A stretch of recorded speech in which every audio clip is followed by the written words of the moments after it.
नमस्कार, कैसे हैं आप लोग। उम्मीद है कि अच्छे होंगे। और 15 जो मई आपका मैराथन है वो उल्टी गिनती शुरू हो गई है। तो हम लोग केबीसी नैनो पब्लिकेशन के द्वारा जो करंट अफेयर्स कंटिन्यू वार्षिकांक पर जो चर्चा कर रहे थे उसी का अगला कड़ी हम लोग देख रहे हैं कि अगला कड़ी आपको रिवीजन करा रहा हूँ। तो पीछे जो क्लास हुआ है उसको अब आगे बढ़ाते हुए और उम्मीद करें कि आप लोग अच्छे प्रिपरेशन में दम लगाए हुए होंगे, क्योंकि आपको पता ही है कि एक साल में आप एसडीएम डीएसपी हो जाएंगे। तो अब बात रहा कि पब्लिकेशन का, तो आप जानते हैं केबीसी नैनो पब्लिकेशन आपका पूरा टीम, पब्लिकेशन का पूरा टीम आपके साथ है। तो ये चीज़ है कि हम लोग जहाँ तक करेंट अफेयर्स देख चुके थे उससे जस्ट आगे हम लोग बढ़ते हैं। हमने कहा कि जनसंख्या, उत्तर प्रदेश जनसंख्या नीति 2021 से 2030 यह हमारा शीर्षक है करंट अफेयर्स का, क्योंकि हम लोग उत्तर प्रदेश करंट अफेयर्स देख रहे हैं। तो देखेंगे कि इसको क्या किया गया है कि 11 जुलाई 2021 को उत्तर प्रदेश जनसंख्या नीति 2021 से 30 घोषित किया। पहला लाइन ध्यान रखना है कि 11 जुलाई 2021 को उत्तर प्रदेश जनसंख्या नीति 2021 से 30 घोषित किया गया है। ये आपको ध्यान रखना है, पहला चीज।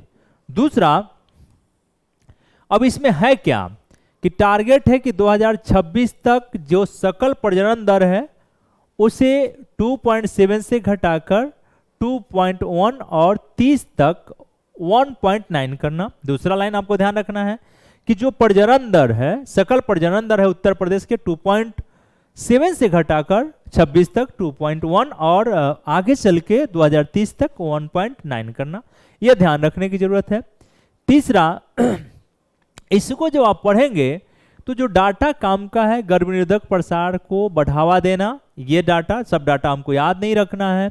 मातृ मृत्यु दर को क्या करना है, जो 1 लाख पर होता है, क्योंकि वर्तमान में 197 है, इसे घटाकर 2026 तक 150 और 30 तक 98 करना है। यह डाटा पूछा जा सकता है क्योंकि यूपी प्रदेश में आपको एग्जाम में देखेंगे कि डाटा बेस्ड क्वेश्चन हमेशा पूछे गए हैं।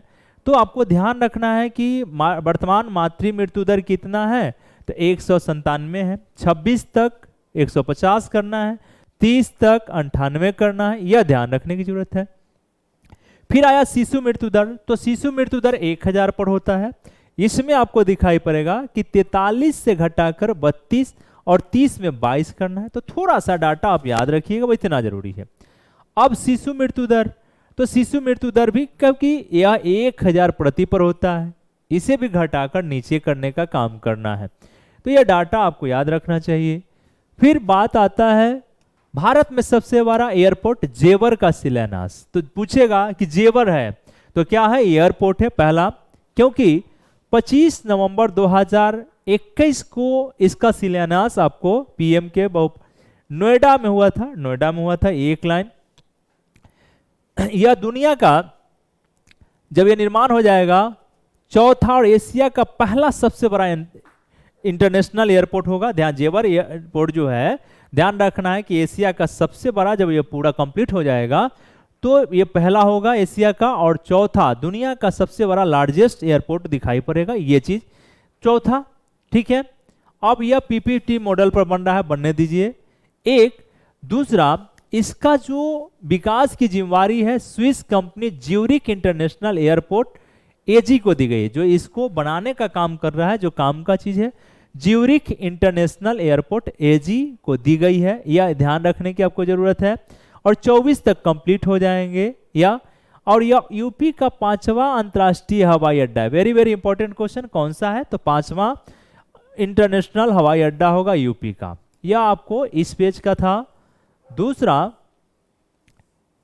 इसी पेज पे हाँ दुनिया का लिखा है कि दुनिया का 7 सबसे बड़े एयरपोर्ट। तो एयरपोर्ट में किंग हफद इंटरनेशनल एयरपोर्ट, यह दुनिया का सबसे बड़ा है, दामम सऊदी अरब में है, सऊदी अरब में। एक डेनवर इंटरनेशनल एयरपोर्ट, यह अमेरिका का है। दूसरा, तीसरा डलास इंटरनेशनल, यह भी आपका अमेरिका का है। सबसे पूछे कि किंग फहद किंग फहद पूछेगा दुनिया का सबसे बड़ा एयरपोर्ट कौन है, तो किंग फहद है, याद रखना है एक। अब इसके बाद डेनवर है, दूसरा अमेरिका का डलास, ठीक है, ओरलैंडो भी आपका चौथा जो है, तो चौथा पोजीशन हमारा जेवर ले लेगा, चौथा पोजीशन आने वाला टाइम में जेवर ले लेगा, ठीक है। वाशिंगटन डुल्लस ये पांचवा है, जॉर्ज बुश, यह आपको इतना ध्यान रखना अमेरिका का, फिर संघाई आपको सातवां, क्योंकि इसका जेवर एयरपोर्ट का निर्माण 5000 हेक्टेयर में प्रसारित है, तो यह ध्यान रखिएगा, कोई दिक्कत नहीं है, यह आपको ध्यान रखना है। अब आया भारत का पहला चमड़ा पार्क, शीर्षक है हमारा कि भारत का पहला चमड़ा पार्क। तो यह चमड़ा पार्क स्थापित कहाँ होगा, तो कानपुर में। पहला स्टेटमेंट कि भारत का पहला चमड़ा पार्क कहाँ स्थापित हो रहा है, तो कानपुर में हो रहा है, ठीक है। रहीमपुर गांव में लगाया जाएगा, ठीक है, यहाँ पे ध्यान रखना है। और इसमें क्या है कि नदी को प्रदूषित न करे, इस दृष्टिकोण इसका भी लगा हुआ है। यहां तक आपको ध्यान रखना है, बस जो आपका काम का चीज है कि भारत उत्तर प्रदेश सरकार कानपुर जिले में देश का पहला चमड़ा पार्क स्थापित करेगी, यह एक लाइन का आपका न्यूज था, यह ध्यान रखिएगा। मेजर ध्यानचंद खेल विश्वविद्यालय, तो 22 जनवरी 22 को पीएम ने मेरठ में आधारशिला रखा है। तो दूसरा लाइन, दूसरा जो न्यूज है, पूछ दिया जाएगा कि मेजर ध्यानचंद खेल विश्वविद्यालय की स्थापना कहाँ की गई है, तो आपको बताना है कि मेरठ में। कहाँ है, मेरठ में की गई है, तो यह डाटा आप याद रखिएगा, ठीक है। यहाँ पे आपको ध्यान रखने की जरूरत है। अब आता है कार्यक्रम परियोजना, उत्तर प्रदेश का कार्यक्रम और परियोजना। अब इसमें क्या हुआ है कि मुख्यमंत्री सड़क सुधार योजना, पीएम सड़क सुधार योजना की शुरुआत की गई है, और वित्तीय वर्ष 23-24, ध्यान रखना है 23-24 में इसके लिए 1000 करोड़ की व्यवस्था की गई है, कोई दिक्कत नहीं है।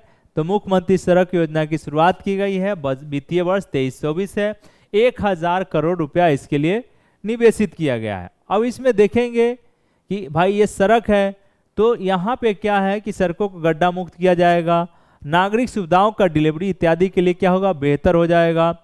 और इसलिए 1 लाख से अधिक आबादी वाले शहरों में मुख्यमंत्री सड़क सुधार योजना। अब ध्यान रखना है कि आबादी कितना होना चाहिए, मुख्यमंत्री सड़क सुधार योजना का 1 लाख जहां आबादी होगा वहां पे यह योजना लागू होगा, 1 लाख से अधिक आबादी वाले शहरों में, ठीक है। इसके अलावा हाउस टैक्स वसूली को बढ़ावा दिया जाएगा, यह भी लाइन आपको थोड़ा सा ध्यान रखने की आवश्यकता है। अब फिर आते हैं एक तहसील एक उत्पाद योजना, पूछा जा सकता है एक तहसील एक उत्पाद योजना किस राज्य का है, तो बताना है कि उत्तर प्रदेश का है, उत्तर प्रदेश सरकार के द्वारा शुरू किया गया है, ठीक, यहाँ पे ध्यान रखना है। अब इसमें क्या होगा कि ज्यादातर तहसील किसी खास कस्बे कई उत्पादन की पहचान होती है, जैसे गोरखपुर के अधिकतर कैंपियनगंज में रमचौड़ा के कच्चे केले, फरेंदा महाराज की हरी मटर, हरदोई की संडीला का लड्डू, कुशीनगर की दुदुई ब्लॉक के हल्दी के खेत। देखिए एक तहसील, तो यह बताया जा रहा है कि उत्तर प्रदेश में जो तहसील है उस तहसील की कुछ अपनी विशेषताएं हैं कृषि के क्षेत्र में। अब इस योजना को शुरू करने से क्या होगा कि वहाँ की जो सामग्रियां हैं उसको विशेष जगह मिलेगा, और वहाँ के किसान या फिर अन्य जो लोग जुड़े हुए हैं उनको लाभ मिलने का काम करेगा। इसलिए एक तहसील एक उत्पाद योजना की शुरुआत उत्तर प्रदेश सरकार के द्वारा किया गया है, यह ध्यान रखना है। एक है योजना पंडित दीनदयाल उपाध्याय राज्य कर्मचारी कैशलेस चिकित्सा, यह आपको थोड़ा सा, बस बहुत ज्यादा नहीं, 21 जुलाई 2022 को याद रखिएगा, एक डाटा आपको इतना याद रखना है। अब ये कह रहा है कि उत्तर प्रदेश योजना को लागू करने वाला पहला राज्य है, ठीक है, कैशलेस चिकित्सा योजना, कैशलेस चिकित्सा योजना शुरू करने वाला उत्तर प्रदेश भारत का पहला राज्य है, यह ध्यान रखिएगा।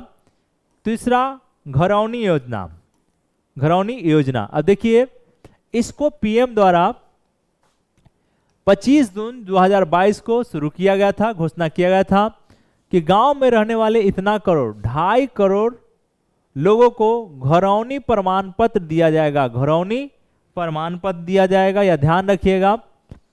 अब इसमें क्या होगा, अब इसमें अगर आपको यह प्रमाण पत्र मिल जाएगा तो आप ऋण आसानी से प्राप्त कर सकते हैं। ऋण अगर प्राप्त करना है तो ऋण प्राप्त करने के लिए लिख दिया जाए कि घरौनी योजना कि शुरुआत कहाँ हुई है, तो उत्तर प्रदेश में हुआ है। अगर यह प्रमाण पत्र आपको मिल जाता है, 11 लाख लोगों को देना है, तो 11 लाख ग्रामीण लोगों को वितरित किया जाएगा। और इन 11 लाख लोगों को क्या होगा कि आप दिखाई पड़ेगा कि इन्हें आप क्या कर सकते हैं कि सरकार के द्वारा जो ऋण उपलब्ध कराया जा रहा है उनको आसानी से मिल जाएगा। यहां तक के बात आपको समझ में आ गई होगी, जो आपके काम का चीज था। आते हैं आगे का न्यूज देखते हैं कि इस पेज पर कौन सा न्यूज है। अब आया वेटलैंड टू वेटलैंड परियोजना। वेटलैंड टू वेटलैंड परियोजना, यह एक डाटा है छोटा सा। कहा कि नोएडा में वेटलैंड टू वेटलैंड परियोजना के तर्ज पर सेक्टर 54 के डंपिंग ग्राउंड को समुद्री बीच के रूप में विकसित किया जा रहा है। समुद्री बीच के रूप में विकसित किया जाएगा और इसमें कई सारे आपको साइकिलिंग से लेकर ट्रैक, व्यू पॉइंट इत्यादि दिया जाएगा। तो पूछेगा वेटलैंड टू वेटलैंड परियोजना कहाँ शुरू की गई है, तो नोएडा में। कहाँ शुरू की गई है, नोएडा में। बस यही ध्यान रखने की जरूरी है। फिर आगे बढ़ते हैं, वाराणसी में अमूल परियोजना का शिलान्यास। यहाँ पे 23 दिसंबर 2021 का न्यूज है, ये पीछे का न्यूज है। पीएम द्वारा वाराणसी में क्या किया गया है कि अमूल परियोजना, वाराणसी में अमूल परियोजना का शिलान्यास किया है। ठीक है। साथ ही आपको दिखाई पड़ेगा कि रामनगर में देश का सबसे बड़ा गोबर बायोगैस प्लांट का शुभारंभ किया गया। यह भी न्यूज आपको ध्यान रखना है कि देश का सबसे बड़ा गोबर बायोगैस प्लांट कहां शुरू किया है, तो रामनगर में। कहां, रामनगर, वाराणसी के क्षेत्र में ही पीएम ने रामनगर में सबसे बड़ा गोबर गैस प्लांट लगाने का काम किया, यह ध्यान रखिएगा। फिर बढ़ते हैं निर्यात नीति उत्तर प्रदेश 2020 से 25। निर्यात नीति उत्तर प्रदेश 2020 से 25, यह डाटा आपको याद रखना है। इसमें कौन कौन सी डाटा काम का है भाई, यह एक तो है कि उत्तर प्रदेश 20 से 25 के लिए निर्यात नीति जारी किया है। ठीक है। और प्रत्येक जनपद में क्लस्टर आधारित विशेष आर्थिक परिपेक्ष विकसित किया जाएगा। अब इसमें कह रहा है कि निर्यात नीति उत्तर प्रदेश को जब आप ध्यान देंगे तो कह रहा है कि इसको जारी किया गया है 2020 से 25 के लिए। पहला लाइन निर्यात उत्तर प्रदेश निर्यात नीति 2020 से 25, एक पहला लाइन। दूसरा, विशेष आर्थिक परिक्षेत्र विकसित करना, दूसरा लाइन। तीसरा दिखाई पड़ेगा कि इसमें कृषकों की आय को क्या करना है, दुगना करना है। कृषकों को आय को दुगना करना है। इसके लिए क्या है कि आपको दिखाई पड़ेगा कृषि प्रोत्साहन नीति को भी जोड़ दिया गया है। कृषि प्रोत्साहन नीति 2019 को भी इसमें आच्छादित कर दिया गया है। तो यह आपको एक डाटा निर्यात नीति 2000 उत्तर प्रदेश 22-23 से ध्यान रखिएगा। अब आया है उत्तर प्रदेश स्वस्थानीय मलिन बस्ती पुनर्विकास नीति 2021। यह आप रहने दीजिए इस डाटा को, ज्यादा मतलब काम का जो डाटा है बहुत पीछे का डाटा है। ठीक है। ऐसे पूछा जा सकता है क्योंकि मेंस में भी कई बार क्या होता है कि उत्तर प्रदेश सरकार अपनी योजनाओं को बहुत फोकस कर रही है और वहां से पूछ लेने का काम कर रही है। अब यहां दिखाई पड़ेगा आपको उत्तर प्रदेश मातृभूमि योजना 15 सितंबर 2021 को। ठीक है। पहला, सीएम योगी ने क्या किया है कि सहभागी ग्रामीण अर्थव्यवस्था और बुनियादी ढांचा को मजबूत करने के उद्देश्य से एक अनूठी उत्तर प्रदेश मातृभूमि योजना शुरुआत करने की घोषणा की है। इसके योजना के तहत प्रत्येक व्यक्ति को गांव में बुनियादी ढांचा विकास के विभिन्न कार्यों में सीधे भाग लेने का मौका मिलना। अब इस योजना में क्या है कि उत्तर प्रदेश मातृभूमि योजना में आपको दिखाई पड़ेगा कि ग्रामीण क्षेत्रों में जो बुनियादी ढांचा का विकास किया जाएगा, गांव का जो बुनियादी ढांचा उसका विकास किया जाएगा, तो उसमें क्या होगा, इसमें सीधे भाग लेने का आपको मौका मिल जाएगा। एक, दूसरा, इसमें क्या है कि सरकार परियोजना कुल लागत 50% वहन करेगी। अब इसमें ये जो योजना होगा इसमें 50% सरकार का होगा और 50% आम लोगों का होगा जो पार्टिसिपेशन इसमें करना चाहते हैं। तीसरा लाइन, क्योंकि इसके योजना से क्या होगा कि गांव में क्या होगा कि आंगनवाड़ी केंद्र, आपको पुस्तकालय, स्टेडियम, व्यायामशाला, पशु नस्ल सुधार इत्यादि चीज स्थापित हो जाएगा मातृभूमि योजना के तहत। तो उत्तर प्रदेश मातृभूमि योजना के बारे में आपको हमने जानकारी दिया कि यह क्या है भाई कि गांव से जुड़े इंफ्रास्ट्रक्चर के विकास में आप जुड़ सकते हैं या फिर 50% उत्तर प्रदेश सरकार लगाने का काम करेगी और शेष पैसा आप लगाइए और उनका जो इंफ्रास्ट्रक्चर का डेवलपमेंट होगा उसका लाभ गांव के साथ साथ आपको भी मिलने का काम करेगा। जैसे आंगनवाड़ी केंद्र हो गया, मत्स्य केंद्र हो गया, पशुओं के लिए व्यवस्था, स्वास्थ्य का केंद्र हो गया, तो वो इस तरीके से आप निवेश करके अपने ग्रामीण क्षेत्रों को बेहतर कर सकते हैं। तो यह डाटा आपके लिए उपयोगी हो जाता है। अब आया कि आज़ादी अमृत महोत्सव इंडिया 75, ठीक है। अब इसमें क्या है कि भारत की स्वतंत्रता की 75वीं वर्षगांठ मनाया जा रहा है। इसमें आप देखेंगे कि पीएम ने क्या किया, 12 मार्च 2021 को प्राइम मिनिस्टर साहब ने क्या किया कि साबरमती आश्रम अहमदाबाद से पद यात्रा रवाना कर महोत्सव का उद्घाटन करने का काम किया था। और यह 22 से लेके 15 अगस्त 22 से लेके 15 अगस्त आपको दिखाई पड़ेगा, 23 तक चलेगा। इसमें इसी कार्यक्रम में स्वतंत्रता संग्राम से जुड़े यूपी के 4 स्थलों, कहाँ यूपी के 4 स्थलों कौन कौन, काकोरी, लखनऊ, शहीद स्मारक मेरठ, शहीद स्मारक बलिया तथा झांसी का किला पंडित दीनदयाल सभागार झांसी में अमृत महोत्सव का आयोजन किया जाएगा। यह डाटा आपके थोड़ा बहुत काम का था, तो यहाँ आपको जानकारी मिल गया। अब आते हैं उत्तर प्रदेश टाउनशिप नीति, पूछ दिया जाए इससे रिलेटेड कोई भी एक क्वेश्चन अगर आ गया तो आपको ध्यान रखने की आवश्यकता है कि इसमें क्या क्या चीज याद रखना चाहिए। अब यहाँ पे क्या है कि सीएम द्वारा क्या किया गया है कि यूपी टाउनशिप नीति 23 प्रस्तुतिकरण किया गया, एक लाइन। दूसरा कि 2 लाख, इसमें 2 लाख से कम आबादी वाले शहरों को कि न्यूनतम 5 एकड़ जमीन, ठीक है, और अन्य शहरों को 25 एकड़ जमीन पर कॉलोनी बसाने की अनुमति होगी। उत्तर प्रदेश टाउनशिप नीति के तहत क्या है कि 2023 तक प्रस्तुतिकरण किया जाएगा। इसमें है कि 2 लाख से कम की आबादी वाले लोगों को शहरों में न्यूनतम 5 एकड़ जमीन और उससे बड़ा जो अगर जनसंख्या है तो 25 एकड़ जमीन पर आप क्या करिए कि कॉलोनी बसाने की अनुमति दी जाएगी। कोई दिक्कत नहीं है, यहां तक बात समझ आ रहा होगा। अब इसमें उसका बताया है कि इस नीति के अंदर ग्राम समाज सीलिंग अन्य विभाग लेकर दूसरे स्थान छोड़ने की सुविधा होगा। यह सब डाटा आपको बहुत उतना उपयोगी नहीं बनता है, लेकिन फिर भी आपको ध्यान रखने की आवश्यकता है, ठीक। यहाँ तक हम लोग इस चीज को समझने का काम कर रहे हैं। आगे जो इस पेज पर का न्यूज है उसको हम लोग देखते हैं। अब आते हैं उत्तर प्रदेश खेल नीति 2023, ध्यान रखना है उत्तर प्रदेश की पहली खेल नीति क्या है। ये उत्तर प्रदेश की पहली खेल नीति 2023 को समझते हैं कि इसमें क्या डाटा है और कौन सी डाटा आपके काम का है और कौन सी डाटा काम का नहीं है, इससे भी हमें पता चल जाएगा।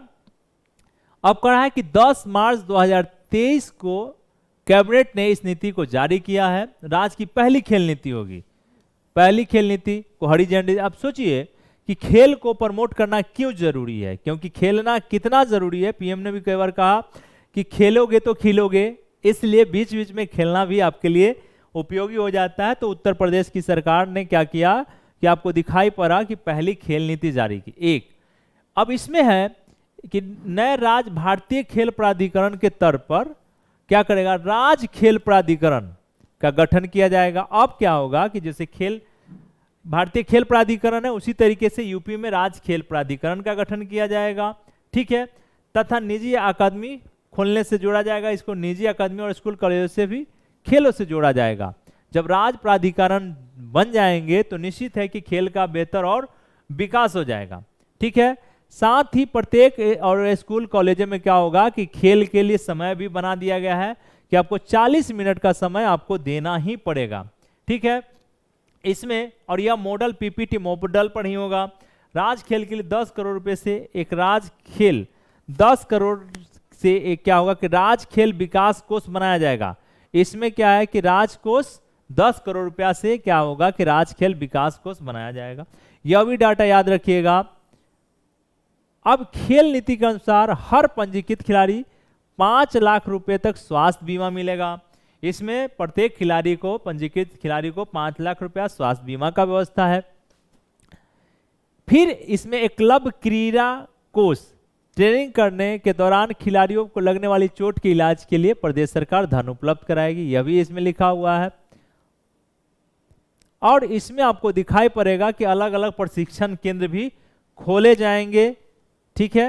तो ये डाटा आपको राष्ट्रीय खेल नीति, प्रथम राष्ट्रीय खेल नीति से रिलेटेड था। जो काम का चीज है वो आपको ध्यान रखने की जरूरी है। पहला ध्यान रखना है राष्ट्रीय खेल नीति कि पहला आपको बताना है कि 10 मार्च 2023 को जारी किया गया था, पहला डाटा। दूसरा, इस खेल नीति के तहत जो भारतीय खेल प्राधिकरण है उसी तरीके से राज्य खेल प्राधिकरण बनाया जाएगा और इस प्राधिकरण के माध्यम से स्कूल कॉलेजों को जोड़ने का काम होगा, यह भी डाटा याद रखना है। साथ ही जो पंजीकृत खिलाड़ी होंगे उनके स्वास्थ्य का भी ख्याल रखा जाएगा।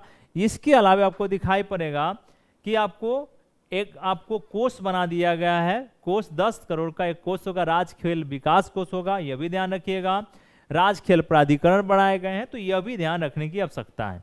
यह इतना डाटा आपको याद रखिएगा। उत्तर प्रदेश फिल्म नीति, आते हैं हम लोग, फिल्म दिखाते हैं आपको कि फिल्म देखना क्यों जरूरी है। ठीक है, अब 22 फरवरी 2023 को यूपी की सरकार ने क्या किया, कैबिनेट ने राष्ट्रीय खेल नीति प्रदेश खेल नीति 2023 को मंजूरी दे दिया है। अब इसमें क्या होगा कि शूटिंग के समय अगर कोई फिल्म बनाते हैं आप लोग, तो क्या होगा कि इसमें राज्य के कलाकारों को किरदार अदा करने का मौका देने पर उसको क्या होगा कि सब्सिडी दिया जाएगा। कोई फिल्मकार है, अगर उत्तर प्रदेश के आर्टिस्टों को आप जगह दे रहे हैं तो आपको सरकार क्या करेगी, उत्तर प्रदेश सरकार आपको सब्सिडी प्रोवाइड कराने का काम करेगी। यह ध्यान रखने की जरूरत है। अब कह रहा है कि कुल शूटिंग दिवस के 2/3 दिन उत्तर प्रदेश शूटिंग करने पर आपको 2 करोड़ रुपए का सब्सिडी मिल जाएगा। 2 करोड़ रुपए का सब्सिडी है, कोई दिक्कत नहीं है। अगर आप क्या होगा कि फिल्म प्रशिक्षण संस्थान की स्थापना करते हैं तो 50 लाख का सब्सिडी दिया जाएगा, यह भी ठीक है। अन्य सुविधाएं, फिल्म नीति के तहत अन्य सुविधाएं भी इसमें दिए गए हैं। ठीक है, तो अलग अलग सुविधा आपको इसमें दिया गया है, तो थोड़ा सा आप ध्यान रखने की जरूरत है। यहाँ तक कि इसके बाद हम लोग जो बढ़ते हैं, उत्तर प्रदेश सौर ऊर्जा नीति 2022, उत्तर प्रदेश सौर ऊर्जा नीति 2022। अब इसमें क्या रखिएगा कि 16 नवंबर 2022 को यूपी उत्तर प्रदेश सौर ऊर्जा नीति 22 की मंजूरी दी गई है। कब दी गई है, 16 नवंबर 2022 को उत्तर प्रदेश सौर ऊर्जा नीति 2022। पहला चीज ध्यान रखना है। अब यह नीति सौर ऊर्जा को बढ़ावा देने के लिए 5 वर्षों तक लागू होगा। कब तक, 5 वर्षों तक लागू होगा। अब इसको भाई सौर ऊर्जा नीति को कोई तो क्रियान्वित करेगा, तो क्रियान्वित कौन करेगा, नवीन एवं नवीकरणीय ऊर्जा विकास एजेंसी यूपी नेडा। इसकी नोडल एजेंसी किसे बनाया गया है, यूपी नेडा को बनाया। यह ध्यान रखिएगा। इसमें आपको दिखाई पड़ेगा कि सोलर प्लांट की स्थापना के लिए सरकारी उपक्रमों को 1 रुपये प्रति एकड़ प्रति वर्ष की दर से ग्राम पंचायत क्या करेगा, राजस्व भूमि दी जाएगी। यह गांव के लिए भी काफी उपयोगी हो जाएगा। निजी क्षेत्र में सोलर पार्क का स्थापना अगर करते हैं तो 15,000 रुपये प्रति एकड़ प्रति वर्ष की दर से 30 वर्ष के लिए पट्टे पर दिया जाएगा। यह फैसिलिटी आपको दिखाई पड़ रहा है। अब इसमें अगले 5 साल तक राज्य सरकार ने कहा है कि सौर ऊर्जा से हमें 22,000 मेगावाट बिजली बनाने का हमने लक्ष्य रखा, यह याद रखिएगा। अब इसमें कई सारे सोलर पार्क स्थापित किए जाएंगे, तो यह डाटा थोड़ा बहुत याद रखने की जरूरत है। इलेक्ट्रॉनिक वाहन विनिर्माण एवं गतिशील नीति 2022, ठीक है, इलेक्ट्रॉनिक वाहन विनिर्माण एवं गतिशील नीति 2022। 13 अक्टूबर 2022 को इसको क्या किया है कि राज्य पर्यावरण संरक्षण के लिए इलेक्ट्रॉनिक वाहनों के प्रति लोगों को रुझान बढ़ाने के लिए क्या हुआ कि निर्माता कंपनियों को करने के लिए उत्तर प्रदेश इलेक्ट्रॉनिक वाहन विनिर्माण एवं गतिशील नीति 22 की मंजूरी दे दी गई है। अब क्या हुआ कि पर्यावरण संरक्षण के दृष्टिकोण से आपको पता ही होगा कि जितना पर्यावरण की क्षति वर्तमान में हो रही है, अगर नहीं समझा गया तो आने वाला समय में हम लोगों के लिए काफी ही दुखदाई का सामना करना पड़ेगा। इसलिए उत्तर प्रदेश सरकार का कहना है कि हम इलेक्ट्रॉनिक वाहनों को क्या करेंगे, प्रमोट करेंगे। तो प्रमोट ऐसे नहीं होगा कि भाई हम एक प्रोग्राम पॉलिसी ला देते हैं, एक नीति बना देते हैं। तो इसलिए इलेक्ट्रिक वाहन विनिर्माण एवं गतिशीलता नीति 2022 लाई गई है और यह 5 सालों तक प्रभावी होगा। यह कितना होगा, 5 सालों तक प्रभावित होगा।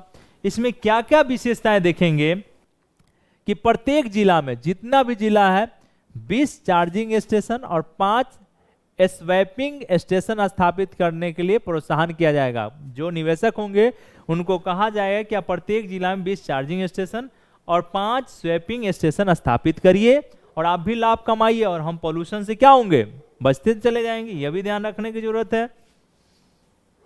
अब इसमें इसके लिए क्या किया है, नोडल एजेंसी बनाया गया इन्वेस्ट यूपी को। नोडल एजेंसी किसके बनाया गया है, इन्वेस्ट यूपी को। यह भी ध्यान रखिएगा। अगर आप क्या करते हैं कि ईवी का फैक्ट्री मूल्य पर 15% सब्सिडी भी है, इसमें सब्सिडी भी क्या सुविधा दिया गया है। बस आप इतना याद रखिए, इतना ध्यान रखने की जरूरत है। अब आया उत्तर प्रदेश सूक्ष्म लघु मध्यम उद्यम प्रोत्साहन, एमएसएमई उद्यम को प्रोत्साहन करना है। इसके लिए भी सरकार ने 2022 नीति लाया था। क्योंकि कई बार आपको लग रहा होगा कि 2022 का आप घटना बता रहे हैं, लेकिन होता क्या है कि वो घटना कई बार आपको पूछे नहीं जाते हैं, लेकिन वह आने वाला एग्जाम के लिए काफी उपयोगी हो जाता है। तो फिर एक बार हमें देख लेने में कोई नुकसान नहीं होना चाहिए, नुकसान हमें नहीं होना चाहिए। तो देखते हैं कि यह नीति है क्या। 27 दिसंबर 2022 को योगी ने क्या किया, प्राइम मिनिस्टर मुख्यमंत्री साहब ने यूपी सूक्ष्म लघु एवं मध्यम उद्यम प्रोत्साहन नीति को अनुमति दे दी। इसमें अगर आप क्या करेंगे, एमएसएमई उद्यमों को पूंजीगत उत्पादन के रूप में 10% से 25% तक उपादान उपलब्ध कराया जाएगा। उपादान का मतलब होता है एसटीडी, उपादान एसटीडी आपको यहाँ पे उपलब्ध कराने की बात हो रहा है, यह ध्यान रखिएगा। अब इसमें पूंजीगत उत्पादन में, तो पूंजीगत उत्पादन में प्लांट या मशीनरी का बात हो रहा है। और बुंदेलखंड और पूर्वांचल क्षेत्रों में उत्पादन की सीमा 15 से 25% है। मध्य उत्तर प्रदेश और पश्चिमी उत्तर प्रदेश में 10 से 20%। और एससी एसटी वर्ग के लिए भी अलग से व्यवस्था की गई है, यह भी ध्यान रखने की जरूरत है। यह डाटा आपके जितने काम का है उसमें हमने आपको बता दिया है। अब आता है अनुसूचित जनजाति संशोधन विधेयक, अनुसूचित जनजाति संशोधन विधेयक। अब इसमें क्या है कि 6 जातियों गोंड, धुनिया, नायक, ओझा, पठारी और राजगोंड को अनुसूचित जनजाति एसटी का दर्जा दिलाने हेतु विधेयक लोकसभा में पेश किया गया। अब कह रहा है कि अनुसूचित जनजाति संशोधन विधेयक 2022, तो कितनी जाति है भाई, 6 जातियां। ध्यान रखना है, वेरी वेरी इंपॉर्टेंट क्वेश्चन है पीटी कम मेंस दोनों के दृष्टिकोण से। तो आपको बताना है कि कितनी जातियां, 6 कौन कौन, तो गोंड है, दुनिया है, नायक है, ओझा है, पठारी है और राजगोंड है। इतनी सारी जातियां को अनुसूचित जनजाति एसटी में दर्ज दिलाने के लिए लोकसभा में क्या हुआ कि एक विधेयक लाया गया। अब इसे अनुसूचित जनजाति संशोधक विधेयक 2022 में आपको दिखाई पड़ेगा कि कबीरनगर, संत कबीरनगर, कुशीनगर, चंदौली, संत रविदास नगर में रहने वाले गोंड जाति को अनुसूचित जाति की सूची से बाहर करके एसटी में ला दिया गया है। तो पूछेगा कि गोंड जाति किस किस क्षेत्र में रहते थे, तो आपको ध्यान रखना है कि संत कबीरनगर 1, कुशीनगर 2, तीसरा चंदौली, संत रविदास नगर, इन सभी क्षेत्र में जो गोंड जनजाति थे पहले एससी में थे, वर्तमान में इसको एसटी में ला दिया गया। यह ध्यान रखिएगा, बहुत काफी उपयोगी न्यूज है। इसके अलावा संत कबीर नगर, कुशीनगर, चंदौली और संत रविदास नगर में रहने वाले धुनिया, नायक, ओझा, पठारी और राजगोंड को भी इसी जनजाति में शामिल करने का प्रावधान इस विधेयक में किया गया है। तो हम लोग देख रहे थे कि गोंड जनजाति को क्या किया गया है कि एससी से निकालकर एसटी में डाला गया है। अन्य भी जो लोग थे संत कबीर नगर, कुशीनगर और चंदौली और संत रविदास नगर में दुनिया, नायक, ओझा, पठारी और राजगोंड, इन्हें भी क्या है कि इसे अनुसूचित जनजाति में शामिल कर लिया गया, यह भी ध्यान रखिएगा। अब कह रहा है कि यूपी के 13 जिलों, ठीक है, पहले अनुसूचित जनजाति का दर्जा मिला हुआ था। कहा कि उल्लेखनीय कि यूपी के 13 जिलों महाराजगंज, सिद्धार्थनगर, बस्ती, गोरखपुर, देवरिया, मऊ, आजमगढ़, जौनपुर, बलिया, गाजीपुर, वाराणसी, मिर्जापुर और सोनभद्र में इन जातियों को पहले से अनुसूचित जनजाति का दर्जा मिला हुआ था। अब क्या हुआ है कि यूपी की 15 जातियां वर्तमान में जनजातियों की सूची में शामिल हो गई है। कितनी? 15। ध्यान रखना है कि यूपी की कितनी जातियां, तो बताना है कि 15 ऐसी जातियां हैं जिसे एसटी वर्ग में शामिल कर लिया गया है। तो यह भी डाटा आपके लिए उपयोगी है। अब कहा कि यूपी स्टार्टअप नीति 2022 की मंजूरी, यह ध्यान रखिएगा। राज्य की स्टार्टअप रैंकिंग के अंतर्गत 3 शीर्ष राज्यों का स्थान ग्रहण कर प्रदेश में 100, चलिए ठीक है, इतना ध्यान रखना है, बहुत ज्यादा नहीं। अब इस पर है उत्तर प्रदेश सूचना प्रौद्योगिकी एवं स्टार्टअप नीति। राष्ट्रीय सकल उत्पाद में आईवीटी पीवीएम उद्योग का लगभग इतना प्रतिशत योगदान है, 9.3 है। अब अगला जो आपका चैप्टर यहां शुरू हो रहा है, चर्चित व्यक्ति, यूपी के चर्चित व्यक्ति। देखते हैं कि क्या कौन से चर्चित व्यक्ति हैं जिन्हें हमें याद रखने की आवश्यकता है। यूपी के चर्चित व्यक्तियों में जब ध्यान देंगे तो पहला है दाक्षायणी पांडे, ठीक है, मऊ जिला के हैं। ये कहां से है भाई? मऊ जिला से हैं। एक, इन्होंने कार सुरक्षा मॉडल के आधार पर अमेरिका में कैलिफोर्निया के स्टैनफोर्ड यूनिवर्सिटी में 100% स्कॉलर के प्राप्त किया है और 12वीं में पढ़ाई करते हैं। तो यह ध्यान रखना है दाक्षायणी पांडे को, ठीक है। इसने मिशन प्रोजेक्ट के नाम से आपको दिखाई पड़ेगा, कारों के लिए एक सुरक्षा सेटअप बनाया है। यह वाहनों में CO2 के स्तर को बढ़ने के साथ ही सक्रिय हो जाता है। यह इतना ध्यान नहीं है मिशन। अब आपको जो याद रखना है, सानिया मिर्जा, ध्यान रखना है। सानिया मिर्जा यह है कौन भाई? मिर्जापुर की सानिया मिर्जा है। इन्होंने क्या किया कि एनडीए का परीक्षा पास की है और यह आपको फ्लाइंग विंग में दूसरा स्थान, ठीक है, ध्यान रखने वाला है। सानिया मिर्जा एनडीए की परीक्षा पास की है और पास कहा है कि एनडीए के पास आउट होकर सानिया देश की पहली मुस्लिम महिला फाइटर पायलट बनी है। ध्यान रखना है, सानिया मिर्जा देश की पहली मुस्लिम महिला फाइटर पायलट बन गई है, यह ध्यान रखने की जरूरी है। तो यह आपका न्यूज काफी उपयोगी था। दूसरा, ग्लोबल हुरून रिच लिस्ट, यहां पे ध्यान देखना है। अलक पांडे, फिजिक्स वाला का नाम आप लोग सुने होंगे, वह आपको यूनिकॉर्न लिस्ट में है। यह न्यूज आपको थोड़ा सा ध्यान रखना है। 25 उत्तर के 25 इसमें में शामिल है अलक पांडे का, ठीक है। अब आते हैं उमा सिंह को देखते हैं। अब ये पर्वतारोहण है। उमा सिंह क्या है? पर्वतारोहण है। इन्होंने क्या किया कि हिमाचल के मनाली स्थित माउंट फ्रेंडशिप की चोटी में साइकिल से फतह कर नया रिकॉर्ड बनाया। आप सोचिए कि 7,346 फीट ऊंचाई पर हिमाचल में मनाली स्थित माउंट फ्रेंडशिप की चोटी पर ये पहुंच गए हैं साइकिल से, और इस तरह साइकिल से इस पर्वत की चोटी पर पहुंचने वाले पहले पर्वतारोही बन गए। अब साइकिल से पर्वत पर पहुंचना एक बहुत बड़ी बात है। कौन है? उमा सिंह है, ध्यान रखिएगा। और कहां से हैं? तो गोरखपुर के हैं। ये गोरखपुरिया भैया हैं, ध्यान रखना है। गोरखपुर जिला के हैं। गोरखपुर जिला के हैं, तो यह आपको याद रखने की जरूरत है। यहां तक क्लियर हो गया, कोई दिक्कत नहीं है। जागृति यादव, अब याद रखना है जागृति यादव को ब्रिटेन की एक दिन के लिए ब्रिटेन की उच्चायुक्त, अब देखते हैं कि है कहां की। अब 10 अक्टूबर 2022 का न्यूज था। यह क्या है कि लखनऊ की है, जागृति यादव।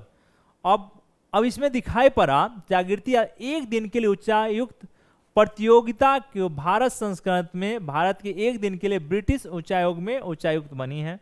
एक प्रतियोगिता निर्धारित किया गया था जिसको इसने कंप्लीट किया और इस कारण से इन्हें एक दिन का भारतीय उच्चायुक्त बनाया गया है ब्रिटेन में। आपको दिखे ब्रिटेन की उच्चायुक्त बना दिया गया है जागृति यादव को, तो यह ध्यान रखने की जरूरत है। अब इसमें एक और डाटा है, अंतर्राष्ट्रीय बालिका दिवस 11 अक्टूबर को मनाया जाता है, ठीक है। या उसी दिन पर एक दिन के लिए उच्चायुक्त प्रतियोगिता का आयोजन किया गया था जिसमें जागृति ने अपना झंडा फहराने का काम किया, यह ध्यान रखिएगा। राजू श्रीवास्तव, आपको पता ही है कि इनका देहांत हो गया है, गजोधर भैया के नाम से प्रसिद्ध थे, यह भी ध्यान रखिएगा। सतीश महाना, आपको पता ही होगा, सतीश महाना यूपी में आपको अध्यक्ष हैं, ये आपको निर्विरोध चुने गए हैं विधानसभा। तो कह रहा है कि 18वीं विधानसभा के निर्विरोध अध्यक्ष चुने गए हैं सतीश महाना, और ये विधान 23वें व्यक्ति के रूप में, 23वें व्यक्ति के रूप में है और 18वें अध्यक्ष के रूप में है। सतीश महाना के बारे में पूछेगा तो बताना है कि यह भाजपा के नेता है, यूपी के विधानसभा के अध्यक्ष बनाए गए हैं, 18वें आपको दिखाई पड़ेगा अध्यक्ष के रूप में है, व्यक्तिगत 23वें है लेकिन आपको 23वें और व्यक्ति के रूप में 18वें हैं, विधानसभा 23वें और व्यक्ति के रूप में 18वें अध्यक्ष हैं। अब ये सतीश महाना महाराजपुर कानपुर से लगातार 8वीं बार विधायक चुने गए हैं। यह सतीश महाना साहब कानपुर के महाराजपुर विधानसभा क्षेत्र से 8वीं बार लगातार 8वीं बार 8 बजे 40 साल से विधायक हैं।